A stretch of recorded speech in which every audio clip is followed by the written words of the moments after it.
the call to love and build relationships.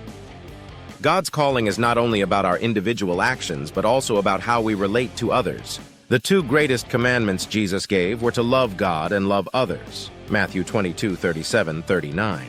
Our relationships with others, whether with family, friends, co-workers, or even strangers, are a key part of living out God's calling.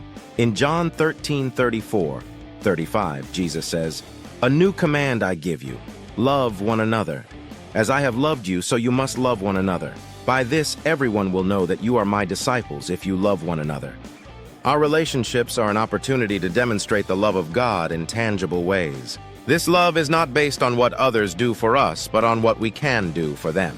It is sacrificial, unconditional, and selfless. Living out God's calling means investing in relationships, showing kindness, forgiving others, and seeking to bring healing and reconciliation where there is division.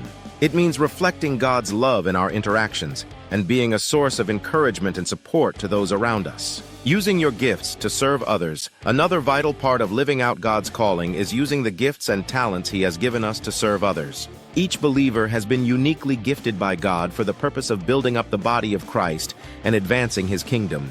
In 1 Peter 4:10, Peter writes, "Each of you should use whatever gift you have received to serve others as faithful stewards of God's grace in its various forms." God has given each of us different abilities, skills, and passions. These gifts are not for our own glory, but to be used for the benefit of others. Whether it is through teaching, leadership, creativity, hospitality, or any other gift, we are called to use what we have been given to bless others and contribute to the work of God's kingdom. Living out God's calling means actively seeking opportunities to use our gifts in service to others. It may involve serving in a church ministry, volunteering in the community, or simply being a helpful and loving presence in the lives of those around us. By using our gifts, we are fulfilling God's purpose for our lives and participating in His work on earth. Living with an eternal perspective. Living out God's calling in everyday life also involves keeping an eternal perspective. It can be easy to become consumed with the pressures and demands of daily life, but as believers, we are called to live with eternity in mind. In Colossians 3:2, Paul instructs us to set your minds on things above, not on earthly things. When we live with an eternal perspective, we are able to prioritize what truly matters: loving God, serving others, and advancing His kingdom.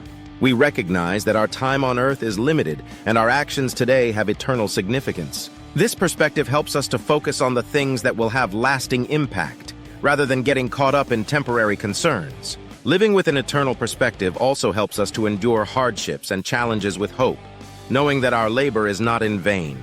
In 1 Corinthians 15:58, Paul encourages us, "Therefore, my dear brothers and sisters, stand firm. Let nothing move you. Always give yourselves fully to the work of the Lord, because you know that your labor in the Lord is not in vain." Embracing God's discipline and growth, God's provision for His people is not limited to material needs or spiritual gifts. It also includes His loving discipline and the ongoing process of growth and transformation.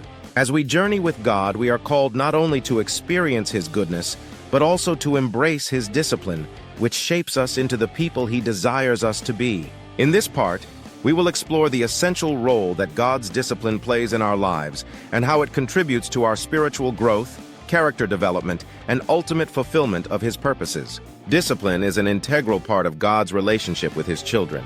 It is not a punishment meant to harm us, but a loving correction designed to guide us toward maturity and holiness. Hebrews 12:5-6 states, "And have you completely forgotten this word of encouragement that addresses you as a father addresses his son? It says, 'My son, do not make light of the Lord's discipline, and do not lose heart when He rebukes you, because the Lord disciplines the one He loves, and He chastens everyone He accepts as His son.'"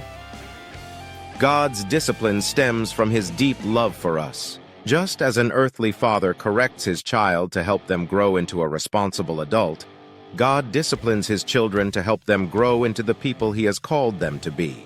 Discipline is not a sign of rejection, but of God's care and concern for our spiritual well-being. Through discipline, God removes the impurities in our lives and trains us in righteousness.